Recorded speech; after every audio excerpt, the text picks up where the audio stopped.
सारी सृष्टि का स्रोत था, गर्भ जहाँ से सब कुछ निकला और अंततः सब कुछ उसी में लौट आया। ब्रह्मा जी सृष्टि के निर्माता थे तो विष्णु जी सृष्टि के संरक्षक थे, परंतु समय के चक्र को बदलने के लिए और सृष्टि के नव निर्माण के लिए भी एक ऐसी ऊर्जा की आवश्यकता थी जो सृष्टि का विनाश करके उसे पुनर्स्थापित कर सके।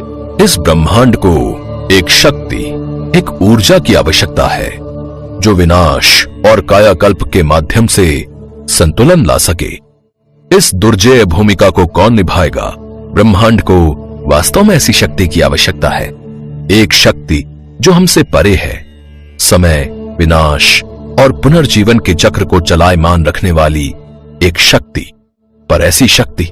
ब्रह्मा जी और विष्णु जी आपस में अभी इसी विषय पर बात कर ही रहे थे कि अचानक उनके समक्ष एक स्तंभ यानी खंभा प्रकट हुआ जो प्रकाश से चमक रहा था। पृथ्वी की गहराइयों से लेकर आकाश की ऊंचाइयों तक वो चमकता स्तंभ फैला हुआ था। उस स्तंभ का छोर दिखाई ही नहीं दे रहा था कि वो कहां से कहां तक फैला है। ये कौन सी दिव्य चमक है, क्योंकि ना तो इसकी शुरुआत पता है न ही इसका अंत। मुझे इसका मूल खोजना होगा, मैं इसका अंत ढूंढूंगा। ब्रह्मा जी ने हंस का रूप ले लिया और ऊपर की ओर उड़ गए और खंबे का ऊपरी हिस्सा ढूंढने के लिए निकल गए। वहीं विष्णु जी ने वराह यानी सुअर का रूप धारण किया और पृथ्वी में समा गए। उन्हें खोजते खोजते युग बीत गए, लेकिन स्तंभ का छोर नहीं मिला और दोनों ने हार मान ली। वे दोनों वापस आ गए। मैं मूल का पता नहीं लगा सका, ये समझ से परे है, और ना ही मुझे इसका अंत मिल सका। ये प्रकाश वास्तव में शाश्वत है। ऐसा लगता है कि ये प्रकाश सदा ऐसा ही रहने वाला है। तभी वहाँ भगवान शिव अपने सबसे मौलिक, उज्जवल और शक्तिशाली रूप में प्रकट हुए। शिव जी की आवाज पूरे ब्रह्मांड में गूंज उठी।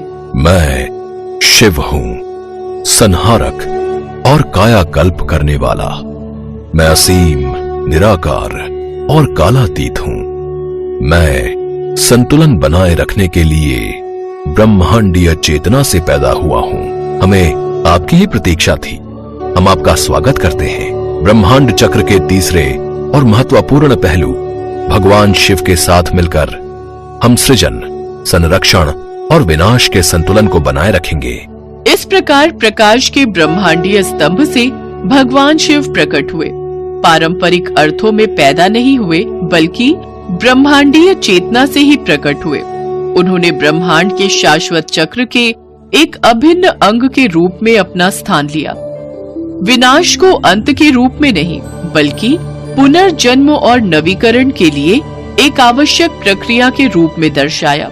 वो अंत जो हर नई शुरुआत से पहले होता है।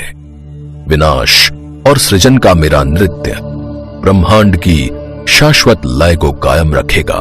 भगवान शिव ने अपना ब्रह्मांडीय नृत्य तांडव शुरू किया। ब्रह्मांड उनकी ऊर्जा से गूंज उठा, जो विध्वंसक और पुनर्जीवनकर्ता के रूप में उनकी भूमिका का प्रमाण है, जो अस्तित्व के अंतहीन चक्र का एक अनिवार्य हिस्सा है। भगवान विष्णु और ब्रह्मा जी ने मान लिया कि शिव ही सबसे महान और शक्तिशाली हैं। वे जिस खंबे से प्रकट हुए हैं, वो खंबा उनके न जन्म लेने और न मरने का प्रतीक है, क्योंकि उसके छोर का ना ही कोई मूल है और ना ही कोई अंत। भगवान शिव स्वयं आदि और स्वयं अंत है।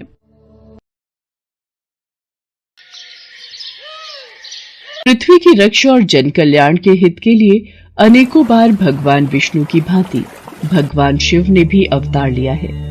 भगवान शिव द्वारा लिया गया ऐसा ही एक अवतार है बटुक अवतार। बटुक का अर्थ होता है छोटा बच्चा।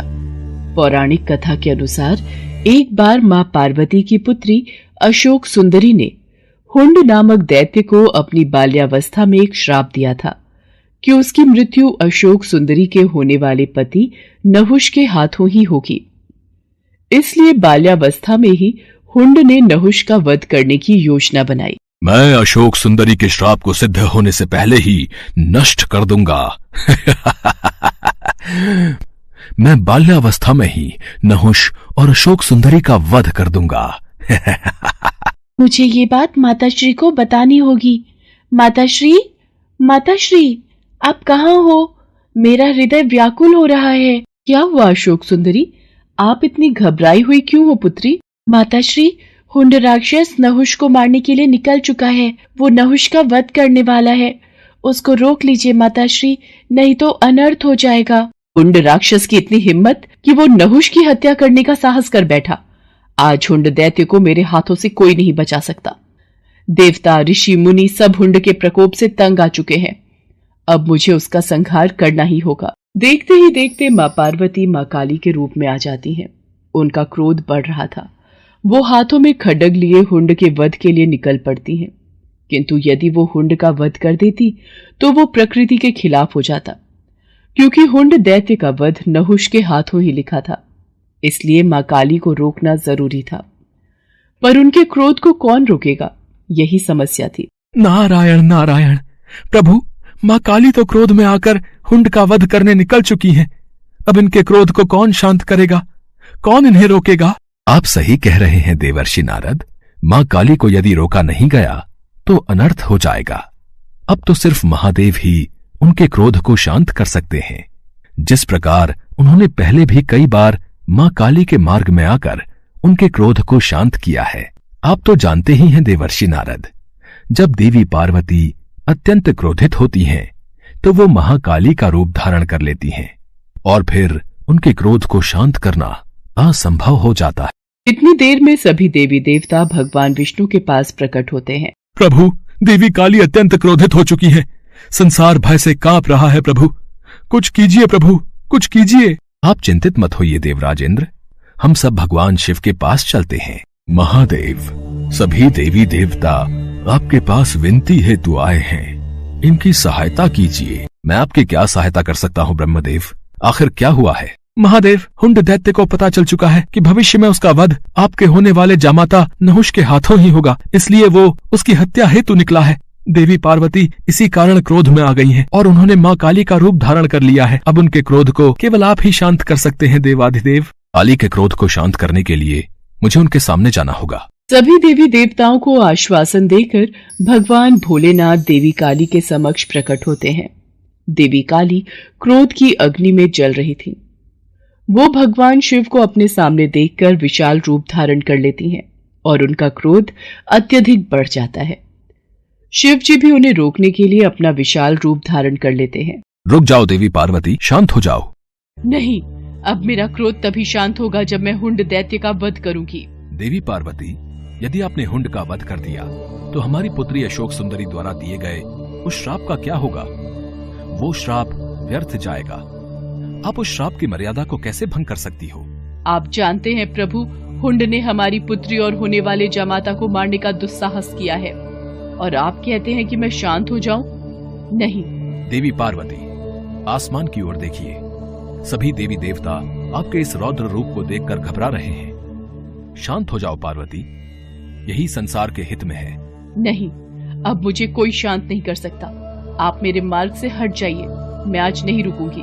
पर रुकिए देवी पार्वती, हमारी पुत्री अशोक सुंदरी और नहुष दोनों ही सकुशल हैं, उन्हें कुछ नहीं हुआ। नारायण नारायण, अब क्या होगा प्रभु? माता तो क्रोध की अग्नि में आगे बढ़ चुकी है। अब महादेव माता को कैसे शांत करेंगे? उन्होंने तो महादेव की बात को मानने से भी इनकार कर दिया है।